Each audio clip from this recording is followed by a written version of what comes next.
이르되 청하노니 내 형제들아 이런 악을 행하지 말라. 내게 남자를 가까이하지 아니한 두 딸이 있노라.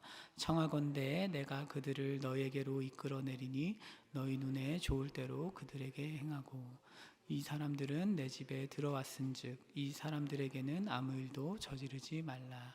그들이 이르되 너는 물러나라. 또 이르되 이 자가 들어와서 거류하면서 우리의 법관이 되려 하는도다. 이제 우리가 그들보다 너를 더 헤아리라 하고 롯을 밀치며 가까이 가서 그 문을 부수려고 하는지라. 그 사람들이 손을 내밀어 롯을 집으로 끌어들이고 문을 닫고. 함께 읽겠습니다. 문 밖에 무리를 대소를 막론하고 그 눈을 어둡게 하니 그들이 문을 찾느라고 헤매었더라. 아멘. 여러분, 성경은 하나님의 심판과 구원에 대해서 이야기하는 책입니다. 오늘 저희가 읽으신 이 창세기 19장은 그 중에서 하나님의 심판에 대해서 가장 자세히 다루고 있는 그런 성경 본문 중 하나입니다. 그렇기 때문에 우리가 이 본문을 통해서 어떤 사람들에게 하나님의 심판이 임하는지, 그리고 어떤 사람들, 어떤 시대적인 징후가 있는지, 이런 것들을 이 본문을 통해서 알 수 있고, 지금 혹시 우리에게 이런 모습은 없는지를 점검해 볼 수 있는 그런 본문이라고 할 수 있겠습니다. 바라기는 오늘 저희가 말씀을 통해서 우리 안에 소돔 사람들과 같은 어떤 행동이나 그런 길의 방향으로 걸어가고 있는 부분들이 있었다면 돌이켜서 하나님의 축복을 향해서 걸어가는, 생명을 향해서 걸어가는 사람들 되시기를 축복합니다. 19장을 전체적으로 저희가 볼 건데요, 19장은 총 4개의 부분 정도로 나눌 수 있습니다.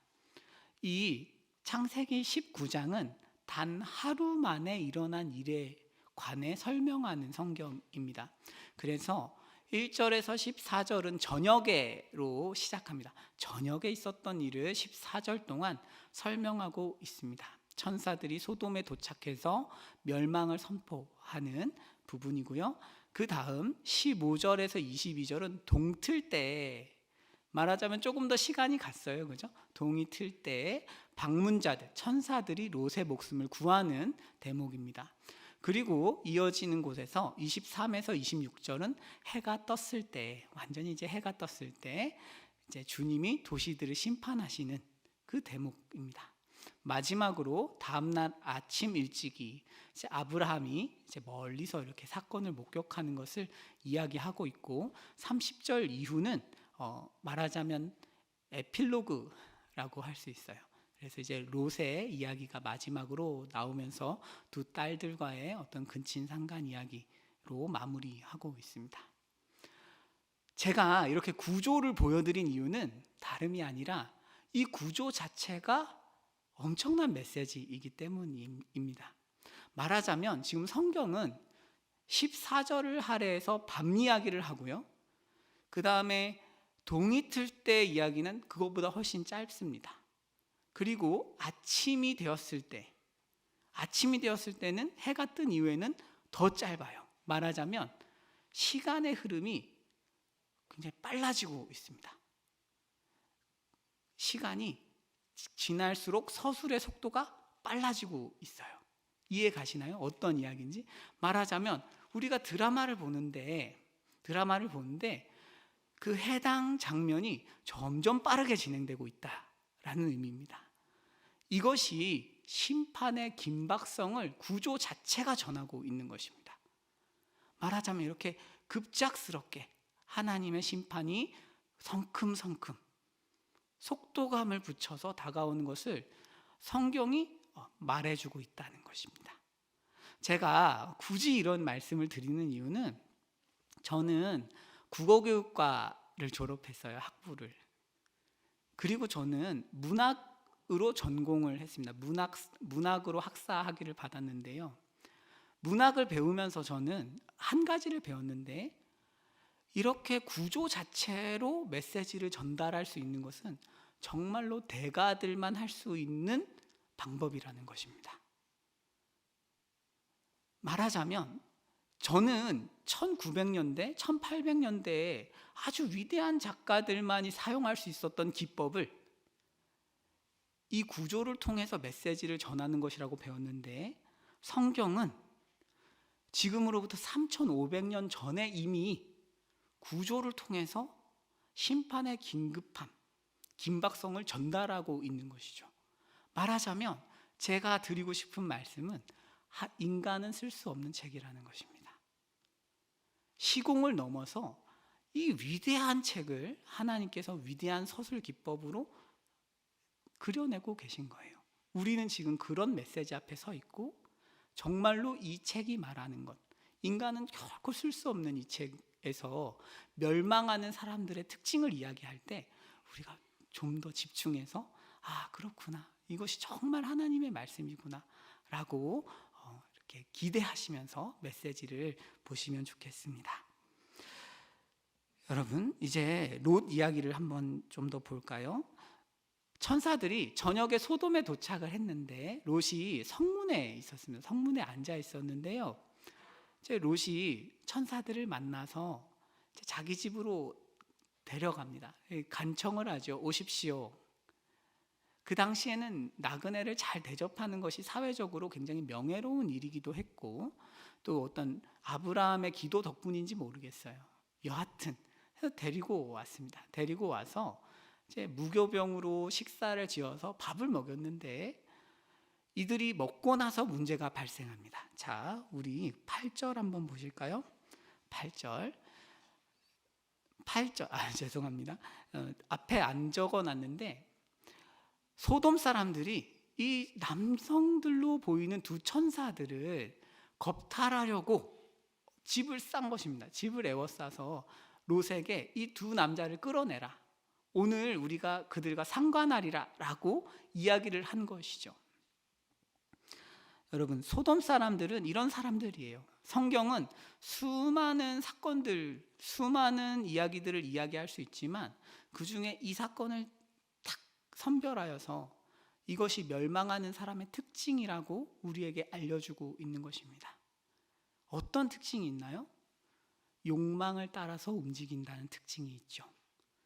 욕망을 따라서 움직이는 것이 어느새 너무나 지나쳐서 사회적으로 나그네를 돌보는 것이 굉장히 중요한 가치였던 이 사회에서도 기본적인 룰을 어기고 나그네를 성폭행하려고, 동성애를 하려고, 겁탈하려고 다가오는 그런 욕망의 지배를 받고 있습니다. 그러니까 롯이 이렇게 대답해요. 자, 8절입니다. 한번 보실까요? 우리 같이 읽겠습니다. 시작. 내게 남자를 가까이 하지 아니한 두 딸이 있노라. 청하건대 내가 그들을 너희에게로 이끌어내리니 너희 눈에 좋을 대로 그들에게 행하고, 이 사람들은 내 집에 들어왔은즉 이 사람들에게는 아무 일도 저지르지 말라. 롯이 해결책이랍시고 제시한 것은 상당히 충격적인 제안입니다. 맞나요? 그렇죠? 자신의 사회적인 명예를 지키기 위해서 두 딸들의 의사와 상관없이 두 딸들을 그 무례한들에게 넘겨주겠다는 것이 롯의 어떤 대책이었습니다. 소돔 사람들이 지금 성욕에 취해서 혹은 폭력성에 취해서 이상한 행동을 하고 있다면, 롯은 명예욕에 취해서 어떤 평판에 취해서 사회적인 자신의 명성을 잃어버리지 않고자 자식들을 도구로 사용하고 있는 것입니다. 여러분, 이처럼 욕망과 욕망이 충돌하는 것이 우리 인생입니다. 그렇죠? 하나님의 말씀이 없는 곳에서는 인간의 욕망과 욕망이 충돌하고, 그러면 필연적으로 어떤 결과가 나올까요? 강자의 욕망이 실현됩니다. 우리가 어렸을 때부터 교회에서 우리 마음대로 살면 안 돼, 인간 마음대로 욕심을 따라서 살면 안 돼 라고 가르치는 이유 중에 하나는 욕심을 따라 살면 반드시 그 끝에는 강자들의 욕망만이 실현되기 때문입니다. 욕망을 따라 살고 나를 위해 산다는 철학 위에는 결국은 강자들의 지배와 약자들의 피폐함이 있기 때문에 하나님께서 절대 그렇게 살면 안 된다고 거듭거듭 말씀하시는 것이죠. 오늘 본문에서도 같은 편인 줄 알았는데, 롯은 같은 편인 줄 알았는데 실제로 어떻습니까? 욕망이 충돌하니까 이 사람들이 롯에게 너가 우리의 법관이냐? 아니잖아 라고 하면서 롯을 더 해하려고 하는 행태를 보입니다. 욕망과 욕망이 부딪히면서 강자의 욕망이 실현되려고 하는 것이죠. 그것이 소돔의 세계입니다.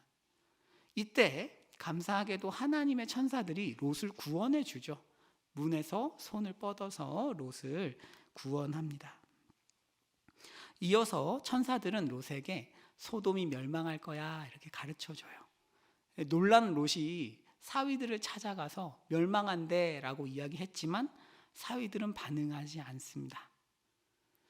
이어서 이제 아침이 오기 전에 동틀 때에 롯이 이제 드디어 밖으로 나가려고 해요. 자, 이 구절은 조금 중요한데요. 한번 봅시다. 한번 보시면 좋겠어요. 15, 16절입니다. 동틀 때에 한번 같이 읽으실까요? 시작. 동틀 때에 천사가 롯을 재촉하여 이르되 일어나 여기 있는 내 아내와 두 딸을 이끌어내라. 이 성의 죄악 중에 함께 멸망할까 하노라. 그러나 롯이 지체하매 그 사람들이 롯의 손과 그 아내의 손과 두 딸의 손을 잡아 인도하여 성 밖에 두니 여호와께서 그에게 자비를 더하심이 없더라. 아멘. 여기서 참 신기한 표현 하나가 있습니다. 흥미로운 표현. 만약에 여러분들이 펜이 있으시다면 한번 밑줄을 쳐두셔도 좋을 것 같아요. 롯이 지체하였더라 라는 표현이에요. 참 신기하지 않습니까, 여러분? 아니, 지금 소돔이 멸망할 거라는 얘기를 들었고 어젯밤에 험한 꼴을 보려고 했고 구원의 경험을 했음에도 불구하고 롯은 지체합니다. 아주 기괴한 예배자가 된 것이죠. 소돔에 살다 보니까 어느새 심판을 너무나 명확히 알고 있어도 구원을 너무나 분명하게 받았어도 지체하여 반응하는 사람이 되어버린 것입니다. 롯은 더 이상 하나님의 말씀에 온전히 반응하지 않습니다. 우리는 이 장면을 보면서 야, 어떻게 사람이 이러냐 싶기도 하지만 사실 이런 롯의 모습이 우리 모습이에요. 그렇죠? 우리 중에 은혜를 안 받은 사람이 없고 기도했을 때 하나님의 역사하심을 경험하지 못한 사람이 없습니다. 그럼에도 불구하고 우리는 늘 세상 앞에서 지체해요. 주님께 나아가는 것을 조금씩 지체하는 것입니다. 참 이것만 보면 소망이 없는데 감사하게도 이런 우리에게 소망이 있는 이유는 하나님이 은혜를 더하시기 때문입니다. 그럼에도 불구하고 롯이 지체하고 말씀에 반응을 안 하는데도 천사가 손을 잡고 이끌어내는 것이죠. 생각해 보면 우리도 아닌 줄 알면서 머무르고 싶은 관계라든지 아닌 줄 알면서 가게 되는 장소라든지 아닌 줄 알면서 하는 행동들에서 때때로 주님께서는 멸망 직전에 우리를 건져내신다는 것을 아마 많이 경험하시고 계실 것입니다. 자, 조금 더 넘어가서요. 23절, 29절에서는 하나님께서 유황불과 지진으로 소돔을 멸망시키십니다. 천사는 분명히 돌아보지 말라고 이야기했지만 롯의 아내는 그 말을 듣지 않았고 그래서 죽습니다. 소금 기둥이 되었죠. 이 이야기의 끝에서 등장하는 딸들은 또 기괴한 행동을 해요. 그렇죠. 이 이야기의 끝에 등장하는 딸들은 이런 행동을 하거든요. 한번 보시면 좋겠어요. 31절입니다. 제가 읽겠습니다. 큰딸이 작은딸에게 이르되 우리 아버지는 늙으셨고 온 세상의 도리를 따라 우리 배필될 사람이 이 땅에는 없으니 라고 이야기를 해요. 딸들은 소돔이라는 도시가 멸망하는 것을 목격했어요. 한순간에 멸망하는 것을 보았기 때문에 공포감이 있겠죠. 그래서 그래, 그러면 하나님을 믿는 사람과 결혼해야겠다 라고 생각했지만 아브라함하고 롯밖에 생각이 안 나는 거겠죠. 그러니까 이들의 선택은 아버지 롯과 동침하여서 자녀를 낳는 것이었습니다. 아니, 왜 이렇게까지 할까요? 당시에는 자녀가 없으면 그것 자체가 사망 선고이기 때문입니다. 지금처럼 복지가 되어 있지 않지 않습니까? 그렇죠? 지금은 노인연금 뭐 이렇게 나오시지 않나요? 그렇죠? 저희 어머니는 받으시는데요. 말하자면 이때는 복지가 하나도 되어 있지 않기 때문에 자녀가 봉양하지 않으면 바로 죽는 것입니다. 노동력을 잃어버린 노인들은 바로 죽는 거예요. 우리가 금주 말씀이 부모를 공경하라잖아요. 10계명은 기본적으로 30대, 40대 가장들에게 주어진 것입니다. 10대를 탄압하려는 목적이 아니에요. 30, 40대 가장들에게 주어서 나이가 이미 연로하신 부모님들을 잘 섬기라는 것이죠. 왜 그렇게까지 할까요? 왜 계명으로까지 줄까요? 자녀가 없으면 죽기 때문입니다. 도움이 없으면 죽기 때문이에요. 롯의 두 딸은 공포감이 있는 것입니다. 이대로 죽는 거 아니야? 자녀가 있기는 있어야 돼 라는 것이죠. 여러분, 저희가 이 창세기 19장을 읽으시면 참 기괴하다 이런 생각을 지울 수가 없습니다. 한 번만 읽어도 각인되는 이야기들만 있어요. 너무 충격적인 말들만 있습니다. 남자들이 남자들을 겁탈하려고 밤에 온 이야기. 그런데 심지어 그때 롯이라는 이 주인이 딸들을 내어주는 이야기. 이 딸들이 아버지와 근친상간을 저지른 이야기. 그래서 19장은 한 번 읽으면 대략적인 내용이 잊히지 않습니다. 하나님께서 이 19장을 통해서 우리에게 어떤 말씀을 하고자 하시는 걸까요? 판단력입니다. 소돔 사람들은 모두가 판단력이 좋지 않아요. 모두 건전한 판단력을 가지고 있지 못하고 굉장히 멸망으로 가는 선택만을 지속적이고 반복적으로 행할 뿐입니다. 왜 그런 판단을 할까요? 욕심 때문입니다. 두려움 때문입니다. 인간은 살아가면서 욕심에 취하면 세상을 왜곡해서 봅니다. 욕심에 취하면 왜곡해서 보고 두려움에 휩싸이면 시야가 좁아집니다. 그래서 인간은 본능적으로 우상을 찾아요. 왜? 우상은 욕심을 채워준다고 약속하고 두려움을 제거해준다고 우리를 달래기 때문입니다. 그래서 우상 숭배는 본질적으로 우리가 두려움과 욕심을 다루게 하려는 데 목적이 있습니다. 실제로는 전혀 다루어지지 않지만요. 반면에 그렇기 때문에 시야가 좁아져서 건전한 판단력 자체를 상실하게 되는 것이죠. 다시 생각해 보시면 손님을 환대하기 위해서 딸들을 내어줄 일이 전혀 아닙니다. 지키다가 안 되면 사실 많은 것이죠. 딸들보다 중요하진 않으니까요. 사소한 가치입니다. 롯의 딸들도 자녀가 없으면 죽으면 되는 것이지, 죄송합니다, 너무 과하게 표현을 했네요. 혹은 아브라함 집에 가서 좀 태어날 자식을 기다려 보든지 얼마든지 방법이 없는 것은 아닌데 극단적인 행동을 저지르는 것입니다. 이스마엘을 노려보든지 엘리에셀을 노려보든지 방법이 없는 게 아니에요. 그러나 이 사람들 두려움이 건전한 판단력을 막아서는 것입니다.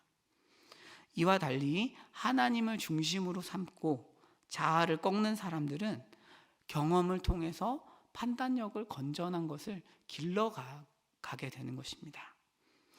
제가 디도서 설교를 했었는데요. 디도서 2장에서 훈련의 열매는 신중함이라는 표현으로 드러납니다. 신중함. 신중함은 사실 우리말로 번역이 애매해서 그런데요. 탁월한 판단력이라는 뜻을 함축하고 있어요. 말하자면 좋은 판단력을 가진 사람이 됩니다. 훈련의 결과. 왜냐하면 하나님 말씀은 정확하게 어떤 현상과 삶을 관통하기 때문입니다. 왜곡해서 보여주지 않고 하나님의 말씀은 우리의 욕망을 꺾고 두려움을 이기고 순종하게 합니다.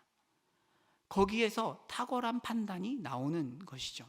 순종하지 않는 사람은 절대로 경험을 아무리 쌓는다고 해도 그래서 좋은 판단력을 가질 수 없습니다.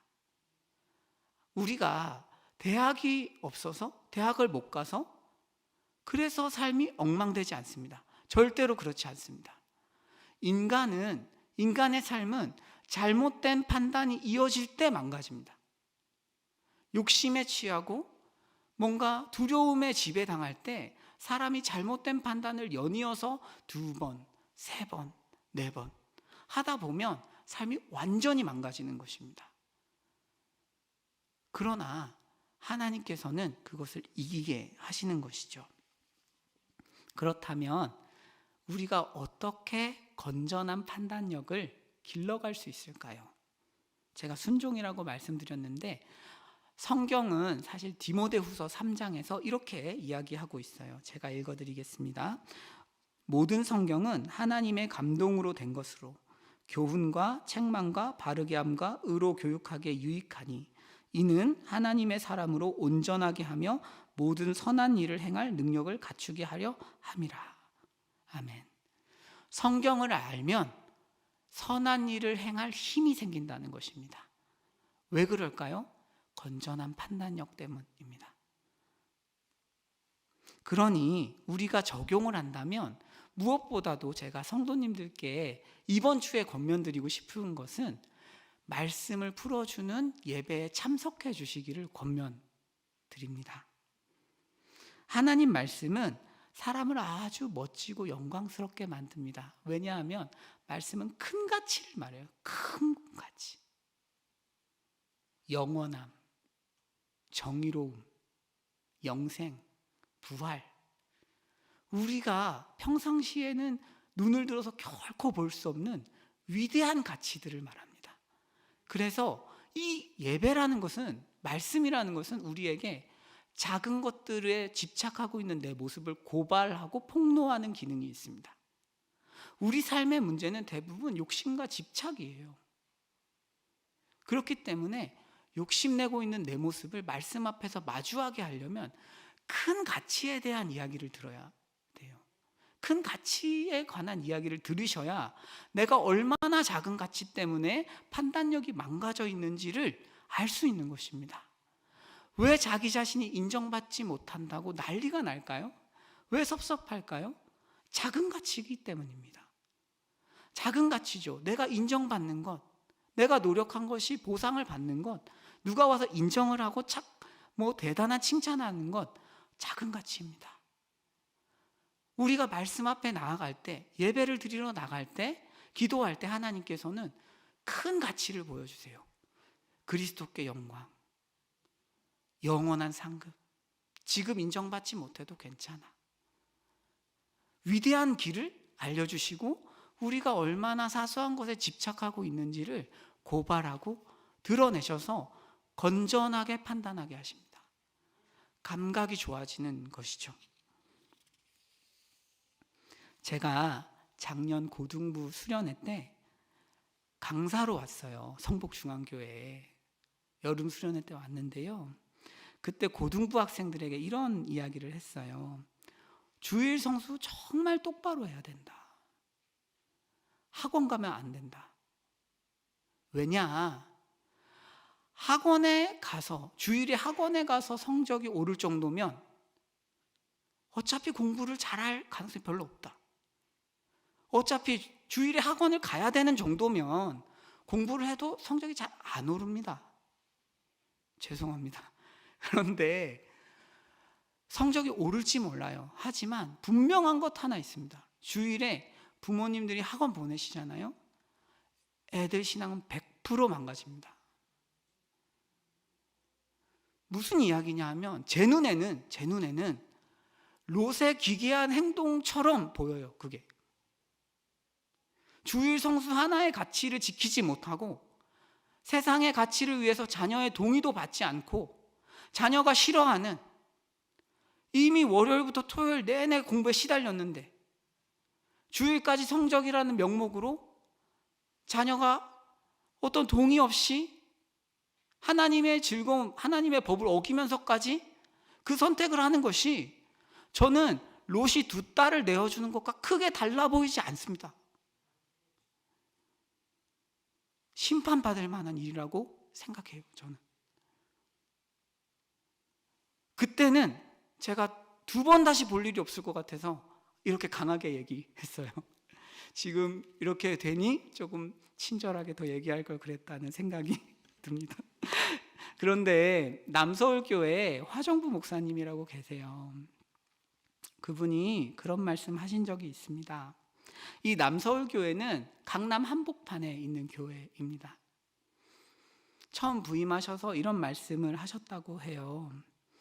여기 계신 부모님들이 자녀들 잘 키우고 유학도 보내고 만나고 있는 애들 다 찢어가지고 어떻게든 좋은 조건을 가진 사람 만나게 해서 결혼시키고 그렇게 온 마음과 힘과 정성을 다해서 자식을 세상적으로 성공을 시키신 분이 많을 텐데 그래서 그 중에 누가 교회에 남았느냐는 것입니다.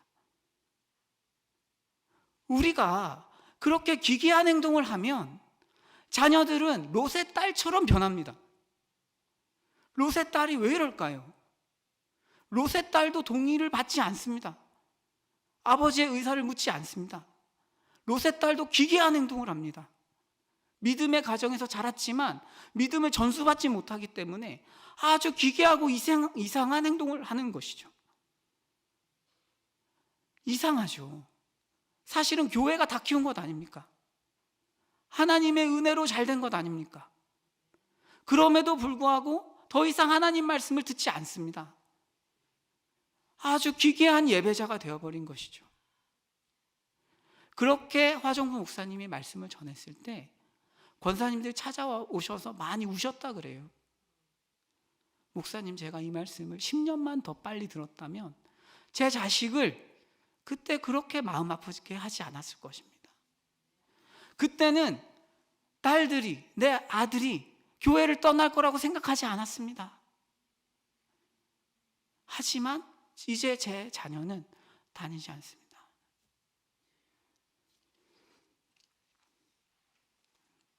큰 가치를 바라보는 사람에게는 작은 가치는 자연스럽게 따라옵니다. 그래서 교회는 무엇보다도 큰 가치를 열심히 가르쳐야 해요. 다음 세대에게 저는 신앙이라는 것이 어떤 좋은 감각으로 드러난다고 생각합니다. 이게 어떤 말인가 하면 적절한 행동을 하게 하는 감각이 있다고 저는 생각해요. 말하자면 우리 인생이라는 것은 다 개별적으로 사건이 벌어지기 때문에 어떤 원칙에 하나 넣어서 이렇게 하는 게 맞았어 라고 이야기하기가 굉장히 어렵습니다. 이 사람을 만나야 되는지 말아야 되는지, 우리가 용기를 내서 질책을 해야 되는지 아니면 참아야 되는지, 교회에서도 다양한 관계 속에서 이 말을 해야 되는지 말아야 되는지, 사랑한다는 게 뭔지 단순히 원칙으로 되지 않습니다. 참는 것도 언제까지 참아야 하는지 모릅니다, 사실. 그래서 감각이 좋아야 됩니다. 문제는 이 감각은 판단력하고 함께 가는 것이죠. 좋은 판단력을 가진 사람이 좋은 감각을 가지고 있는 거예요. 이것은 경험으로 기를 수 있습니다. 우리가 다음 세대에게 정말 교회가 전달해 줘야 되는 것은 말씀 안에서 수십 년 동안 순종하시면서 길러오신 건강한 판단력입니다. 그럴 때 자녀들이 존경합니다. 아, 그때 이런 어려움이 있었는데 부모님의 어드바이스를 받으니까 이렇게 해결이 되었구나. 그럴 때 부모님들이 존경을 받고, 그럴 때 자녀들이 더욱더욱 따라오는 것이죠. 그렇기 때문에 여러분, 특별 새벽 기도에 지금 하는 데 있어서 정말 이틀 남았잖아요. 더 힘을 내서 참여해 주시기를 부탁드립니다. 이를 통해서 자녀가 이곳에 없는 분들일지라도 오셔서 다음 세대를 위해서 꼭 기도해 주시고, 그 가운데에서 이 말씀 안에서 기도하는 습관과 여러 가지 어떤 하나님 은혜의 방편과 이것들을 통해서 신앙이 잘 전수될 수 있게 꼭 참여해 주시고 기도해 주시면 좋겠습니다. 자, 이제 마지막인데요. 신앙생활에는 아이러니가 있습니다. 사실 이 말을 진짜 들어야 하는 분들은 이곳에 오지 않으신다는 것이죠. 그렇죠. 사실은 정말 꼭 오셔야 되는 분들은 안 오세요. 이게 아이러니입니다. 본문에서도 아브라함은 기도가 그렇게까지 필요하지 않고 롯은 기도가 많이 필요한데 아브라함은 기도하고 롯은 기도 안 합니다. 이게 신앙의 아이러니이죠. 있는 자는 풍성하게 되는 것, 없는 자는 있는 것까지 빼앗기는 것. 이게 영적인 원리잖아요. 우리는 그렇다면 어떻게 해야 될까? 이 기도가 필요한데 기도하지 않는 분들을 위해서 어떻게 행동해야 할까? 이 본문에 그 비결이 있습니다. 한번 보실까요? 29절입니다. 29절에 하나님이 그 지역의 성을 멸하실 때, 곧 롯이 거주하는 성을 엎으실 때에 하나님이 아브라함을 생각하사 롯을 그 엎으시는 중에서 내보내셨더라. 아멘. 아브라함이 기도하니까 기도하지 않는 롯이 구원받는 것입니다. 여기서 하나님이 아브라함을 생각하사라는 이 구절을, 이 표현은 노아를 생각하셨다라고 할 때 사용하는 표현입니다. 말하자면 하나님 앞에서 롯과 같이 세상을 닮아버린 기괴한 예배자가 노아처럼 의인으로 여겨지게 만드는 것, 그래서 구원을 가져오게 하는 것이 기도입니다. 우리 기도입니다. 우리가 자녀와 배우자를 위해서, 또 이 나라를 위해서, 작게는 성북구를 위해서 기도할 때 롯과 같은 사람들이 구원을 받는 것이죠. 하나님 자녀인 우리가 하나님 앞에서 성실하게 타인의 구원을 위해서 기도할 때 하나님께서 우리 기도를 사용하셔서 일하시는 것이죠. 이번 특세를 위해서 주신 약속의 말씀이라고 생각하시고 받으시면 좋겠어요. 그래서 그래, 내가 기도하면 그렇게 변하지 않던 배우자, 그렇게 변하지 않던 자녀, 그들에게 하나님의 은혜가 임하겠구나. 이것을 약속의 말씀으로 받으시기를 축복합니다. 다음 말씀으로 마무리하겠습니다. 하나님의 말씀은, 하나님의 약속은 고린도후서 1장 20절 말씀인데요. 하나님의 약속은 얼마든지 그리스도 안에서 예가 되니 그런즉 그로 말미암아 우리가 아멘하여 하나님께 영광을 돌리게 되느니라. 아멘. 저는 오늘 설교를 준비하면서 그런 고민을 했습니다. 혹시 기도하라는 이 권면이, 특별 새벽 기도에 나와야 한다는 이 권면이 율법적으로 들리지 않을까? 혹시 성도님들에게 어떤 말씀에 대한 심리적인 저항감만 키우는 꼴이 되지는 않을까? 걱정이 되는 것입니다. 제 아내가 그래요. 당신은 기도하라는 말을 할 때 가장 재수가 없어. 사람이 기도하라는 말처럼 기분 나쁜 게 별로 없다 그래요. 그런데 제가 권면드리고 싶은 것은 여러분, 기도는 자기 공로를 쌓아서 응답을 받겠다는 것이 아닙니다. 은혜의 습관입니다. 오늘 제가 마지막으로 알려드린 이 말씀을 보시면 하나님의 약속은 얼마든지 그리스도 안에서 예가 됩니다. 예스입니다. 하나님께서는 우리의 기도를 들어주실 이유가 사실 하나도 없으신 분인데 예스라고 하십니다. 왜냐하면 우리가 예수 그리스도의 십자가 공로로 말미암아 의인되었기 때문입니다.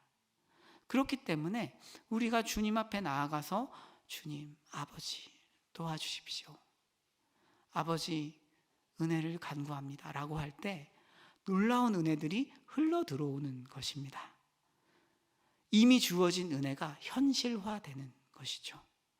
주 안에서 사랑하는 성도 여러분, 제임스 패커라는 신학자는 기도에 관해서 의무감을 통해서 시작해서 기쁨으로 이어져야 한다.